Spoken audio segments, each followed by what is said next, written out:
नमस्कार। मैं जीएम श्रीवास्तव एक बार फिर से एक समस्या को लेकर एक हिंदी शिक्षक के रूप में आपके सामने प्रस्तुत हूँ। ये समस्या बच्चों से संबंधित है। अब आप लोग सोच रहे होंगे कि हमेशा ये समस्या लेकर क्यों आते हैं। इसका एक खास कारण है और इसका एक खास कारण ये है कि समस्याएं आप भी देखते हैं, समस्याएं हम भी देखते हैं, लेकिन बहुत कम लोग ऐसे होते हैं जो इस समस्या के समाधान के बारे में सोचते हैं। जैसे उदाहरण के तौर पे मैं ये बता दूं कि मैं सिर्फ एक उदाहरण दे रहा हूं कि जब मीटिंग्स होती हैं, जब हम लोग शिक्षकों को बुलाया जाता है, तो बहुत सारे लोग अलग अलग प्रकार की समस्या रखते हैं, लेकिन समाधान कोई नहीं बताता। अर्थ ये है कि आप एक शिक्षक है या मैं एक शिक्षक हूं, तो हमारा ये कर्तव्य है कि हम समस्या अगर देखते हैं तो हम समाधान के बारे में भी सोचें। तो समाधान कोई नहीं बताता, सब अपनी अपनी समस्याओं के बारे में बताते हैं कि बच्चों ने ऐसा किया, बच्चों ने वैसा किया, बच्चे ये कर रहे हैं, बच्चे वो कर रहे हैं, क्लास में बच्चे सुनते नहीं हैं, क्लास में जब क्लासेस शुरू होती है तो घड़ी देखने लगते हैं। ये समस्याएं हैं, लेकिन समाधान क्या है ये सोचना शिक्षक का ही तो काम है। अगर मैं या कोई अन्य शिक्षक अगर कक्षा में जाता है और बच्चे ये सोचने लगते हैं कि घंटी कब बजेगी, ये आपको सोचने पर विवश करता है कि क्या आप कक्षा में बच्चों की समस्या पर ध्यान दे रहे हैं। मेरा यहाँ पर एक ज्वलंत समस्या के बारे में मैं बात करने के लिए आज उपस्थित हुआ हूँ, और ये सीधी सी बात है, एक शिक्षक के नाते बच्चों के बारे में सोचना, ये हमारा सबसे पहला धर्म है। एक शिक्षक का धर्म क्या है? शिक्षक का धर्म तो यही है कि बच्चे जब तक शिक्षित ना हो जाए या शिक्षण अवस्था में हो, तब तक हम उनकी परेशानियों और चुनौतियों के बारे में सोचें। आप सब कृपया बुरा मत मानिए, लेकिन मेरा ऐसा देखना है या ऐसा सोचना है कि बच्चे जब असफल हो जाते हैं, तो ये आजकल के बहुत सारे ऐसे शिक्षक हैं जिनके लिए ये एक अचीवमेंट से कम नहीं है, क्योंकि असफलता बच्चों की नहीं है, ये आपकी है। मेरा ये समझाने का या मेरा ये बोलने का अर्थ ये है कि आज मैं एक विशेष समस्या के बारे में आपसे बात करना चाहता हूँ। और ये विशेष समस्या क्या है? डीमोटिवेट। आजकल के बच्चे या बहुत सारे बच्चों को मैंने देखा, उनके चेहरे की तरफ देखा, उनके भावों को समझने के लिए मैंने उनके तरफ देखा, उनके भावों को समझने की कोशिश की, तो ये पाया कि ज्यादातर बच्चे तो वो हतोत्साहित क्यों हैं, मनोबल उनका टूटा हुआ क्यों है। उनको यही नहीं पता कि उन्हें क्या करना चाहिए, उन्हें यही नहीं पता कि उन्हें आगे जीवन में क्या करना है। कुछ बच्चों ने मुझे यह बताया कि सर, पढ़ लिख के आज के दुनिया में क्या ही होता है। ये एक छोटा सा जवाब है, लेकिन इस जवाब के पीछे उनकी मानसिकता को आप समझने की कभी कोशिश की? एक शिक्षक होने के नाते मैं बहुत ही ज्यादा चिंतित हूँ कि आजकल बहुत सारे ऐसे बच्चे दिख जाते हैं जो क्लास करते हैं, जो स्कूल आते हैं, जो शिक्षकों की बात सुनते भी हैं या नहीं सुनते, मैं इस बारे में मैं बात नहीं कर रहा। सुनते हैं या नहीं सुनते, वो उनकी अपनी अधिकार क्षेत्र में आती है या उनका अपना अधिकार क्षेत्र है, लेकिन सुनते हैं या नहीं सुनते ये मैं नहीं जानता। लेकिन वो क्लास करते हैं, विद्यालय आते हैं, या यूं कह लें कि वो विद्यालय आते हैं, क्लास करते हैं, शिक्षकों की बात सुनते भी हैं, लेकिन जब क्लास से या स्कूल से बाहर निकलते हैं तो उन्हें कुछ नहीं पता होता है कि उन्हें क्या करना है, किस दिशा में उन्हें जाना है। अब एक तरह से माना जाए तो वो दिशाहीन होते जा रहे हैं। उन्हें दिशा दिखाने का कार्य किसका है? शिक्षकों का है, माता पिता का है। लेकिन मुझे कभी कभी ऐसा लगता है कि कुछ बच्चों को देखकर मुझे ऐसा एहसास होता है कि वो दिशाहीन रास्ते पर चल रहे हैं। दिशाहीन रास्ते का मतलब क्या है? इसका अर्थ यह है कि उन्हें स्वयं पता नहीं है कि उन्हें क्या करना चाहिए और क्या नहीं करना चाहिए। अर्थ यह है कि आज के बच्चे मोटिवेट क्यों नहीं हो रहे हैं। अब मैं आपको एक बात बताना चाहूंगा कि टाई कोट पहन के मोटिवेट करने वाली लाइन बोल के कोई किसी को मोटिवेट नहीं कर सकता। उदाहरण के तौर पे बहुत सारे वीडियोस, बहुत सारे जो मोटिवेशन स्पीच जो है वो आजकल सोशल मीडिया पर सुनाई देते हैं, लेकिन आप बताइए कि क्या वो सभी कारगर है? क्या वो सभी बातें बच्चों के लिए उपयोगी है? क्या वो सभी बातें बच्चे ध्यान से सुनते हैं? क्या वो सभी बातें बच्चों पर लागू होते हैं? क्या वो सभी बातें बच्चे उसका अनुसरण करते हैं, अर्थात क्या उसको फॉलो करते हैं?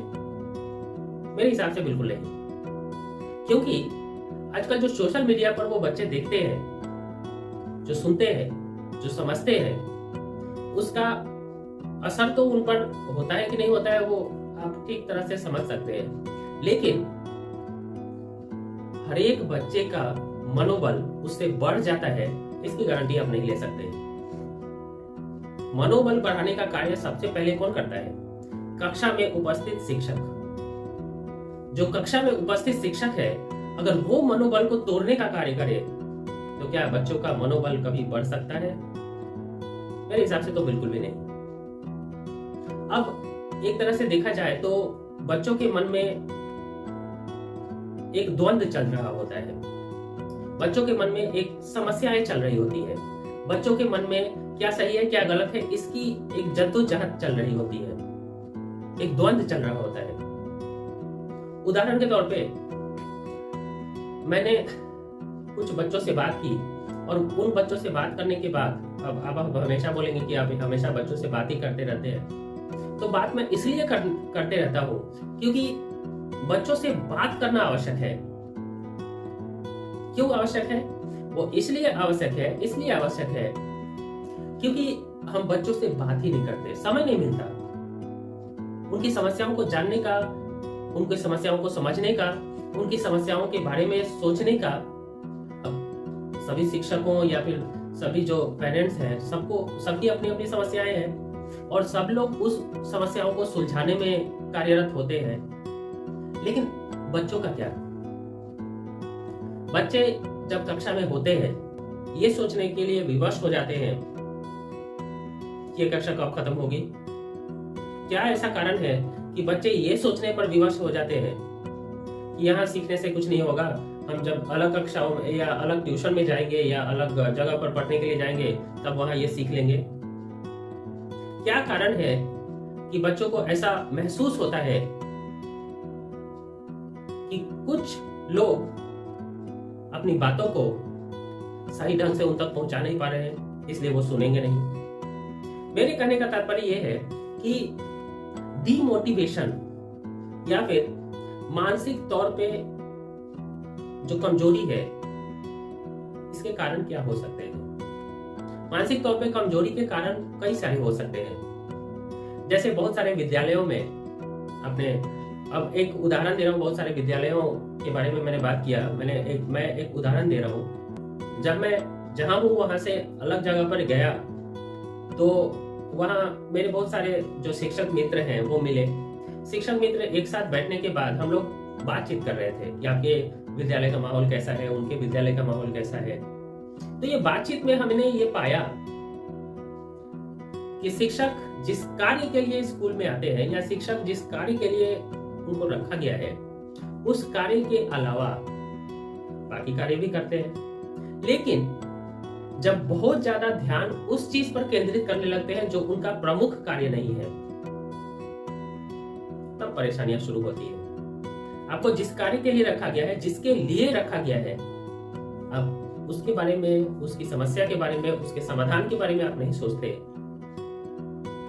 तो फिर उस कार्य के लिए आप एक तरह से माना जाए तो निस्वार्थ नहीं है। जैसा कि मैंने पहले भी कहा कि किसी भी प्रकार से बच्चों के शिक्षण संबंधी समस्याओं को हम छोड़ नहीं सकते। बच्चों के शिक्षण संबंधी समस्याओं को हम बिना समाधान किए त्याग नहीं सकते। क्या कारण है कि बच्चे डिमोटिवेट होते हैं? क्या कारण है कि बच्चे मानसिक रूप से मजबूत नहीं होते? क्या कारण है कि बच्चे आपको देखने के बाद, या फिर मैं आपको या यहाँ पर बोलने का अर्थ यह है कि कुछ लोगों को देखने के बाद डिमोटिवेट हो जाते हैं? क्या कारण है कि बच्चे आपकी कक्षा में उत्साहित नहीं होते, हतोत्साह हो जाते हैं? क्या कारण है कि बच्चे उस चीज को ठीक ढंग से सीख नहीं पाते जो आप सिखाना चाहते हैं? क्या कारण है कि बच्चे आपकी कक्षा के अंत होने का इंतजार करते हैं? क्या कारण है कि बच्चे ये सोचते हैं कि कक्षा में हम अगर नहीं भी सुने तो दूसरे स्थानों पर सुनकर हम समझ सकते हैं? क्या कारण है कि बच्चे अंक के प्रति, अर्थात जब आप कोई परीक्षा लेते हैं या कोई जांच करते हैं तो उस जांच में उत्साह नहीं दिखाते? क्या कारण है कि बच्चे ये सोचने लगते हैं कि इस जांच परीक्षा में अगर वो अच्छे नहीं भी कर पाए तो उनके आने वाले कल में इसका असर नहीं होगा? क्या कारण है? आप सोच कर देखिएगा। मैं जो ये बातें आपको बताने की कोशिश कर रहा हूं क्योंकि ये आजकल के समय की मानसिकता है। बहुत सारे बाहर में आप सभी लोग अपने अपने क्षेत्र में रहते होंगे। बच्चों को एक बार गौर से देखिए। बच्चों को जब आप एक बार गौर से देखेंगे ना तो आपको ये एहसास होगा कि उनके चेहरे पर एक तरह का भ्रम है। उनको खुद नहीं पता कि उन्हें क्या करना चाहिए। सुबह स्कूल जाना या फिर विद्यालय जाना, उसके बाद विद्यालय के बाद आपको पता ही है कि वो कहाँ जाते हैं, अलग अलग जगहों पर अलग अलग शिक्षकों के पास जाते हैं। उसके बाद घर आते हैं। घर आने के बाद कुछ बच्चे उसको दोबारा पढ़ते भी हैं, कुछ बच्चे नहीं पढ़ते। लेकिन यहाँ पर यह समझने वाली बात है कि हम अपनी सीमाओं को कब समझेंगे, हम अपने कार्य को कब समझेंगे, बच्चों के प्रति हमारा जो उत्तरदायित्व है उसको कब समझेंगे? क्योंकि हम बच्चों के लिए ही विद्यालय आते हैं। अगर अपनी उत्तरदायित्व को, अपना जो रिस्पॉन्सिबिलिटी है उसको अगर हम ठीक से ना समझे तो बच्चे किससे सीखेंगे? बच्चे किससे समझेंगे? बच्चे किसको बताएंगे? बच्चे अपनी परेशानियों को किससे कहेंगे? बच्चे सभी एक समान नहीं होते। ये मैं बार बार अलग अलग वीडियो में बोल चुका हूं। तो हर एक बच्चे की अपनी अपनी समस्याएं हैं। उन समस्याओं को बच्चे किससे बताएंगे? कुछ जैसे मैंने कहा था कि मैं बहुत सारे लगभग 9 या 10 अलग अलग मेरे जो मित्र हैं, हम लोग जब जाते हैं तो अलग अलग प्रकार से अपने अपने बातों को रखते हैं, बातचीत करते हैं। और सबसे बड़ी बात, समस्याएं तो हैं, उसका समाधान निकालने का प्रयास करते हैं। अब उस समस्या का समाधान निकालने के प्रयास में बहुत सारी बातें सामने आती हैं। और जो बहुत सारी बातें सामने आती है उसमें प्रमुख बातें क्या है? सोशल मीडिया का प्रभाव, जैसा कि मैंने पहले ही बताया था। बच्चों के अंदर सोशल मीडिया का प्रभाव, बच्चों के अंदर बाहरी या फिर कक्षा के विद्यार्थियों का प्रभाव, बच्चों के अंदर डिमोटिवेशन, बच्चों के अंदर कमजोर मानसिकता का प्रभाव। यहाँ अगर इन सभी बातों को एक साथ कहने का तात्पर्य हो, या अगर इन सभी बातों को एक साथ कहा जाए तो वो ये है कि बच्चे अलग अलग कारणों से डिमोटिवेट होते हैं। उदाहरण के तौर पे, जैसे मैं बार बार इस बात को दोहरा रहा हूं, मैं इस बार फिर से बोलूंगा। जैसे एक शिक्षक कक्षा में जाता है, वो अपनी कहानी सुनाने लगता है। एक शिक्षक अपनी कक्षा में जाता है, वो अलग अलग प्रकार से ऐसे शब्दों का इस्तेमाल करता है या ऐसे तथ्यों का इस्तेमाल करता है जो बच्चों की समझ ही नहीं आती। मैंने हमेशा ही या कितनी बार अलग अलग वीडियोस में मैंने आपको ये बताया है कि बच्चों की समझ आपके बराबर नहीं होती। सही दिशा का प्रयोग, सही दिशा का ज्ञान बच्चों को तभी होगा जब बच्चों की भाषा में उन्हें समझाया जाए। लेकिन क्या हम ऐसा करते हैं? कभी एक पल के लिए बच्चों की समस्याओं पर हम ध्यान देते हैं? हम शिक्षक हैं, हमारा काम है शिक्षा देना। हम कक्षा में जाते हैं, बच्चे पढ़े नहीं पढ़े उससे हमें कोई लेना देना नहीं है। हमने अपना काम तो पूरा कर दिया, लेकिन उस काम को पूरा कर हमने कर तो दिया, लेकिन क्या बच्चे उस कार्य को पूरा कर पाए? ये सोचना भी आवश्यक है। मेरे कहने का अर्थ यहाँ पर सिर्फ इतना है कि हम चाहे कितने भी बड़े, कितने भी अनुभवी शिक्षक क्यों न हो जाए, शिक्षा का असर अगर बच्चों पर नहीं पड़ता, आपके शिक्षा का असर बच्चों पर नहीं पड़ता, आप बच्चों की समस्याओं का असर आप पर नहीं पड़ता, तो फिर ये सोचने योग्य बात है, समझने योग्य बात है। जैसा कि मैंने पहले ही कहा था कि लंबे भाषणों से बच्चों की दिशा तय नहीं होती, बड़ी बड़ी बातों से बच्चों की दिशा तय नहीं होती, आपके अनुभव से बच्चों की दिशा तय नहीं होती।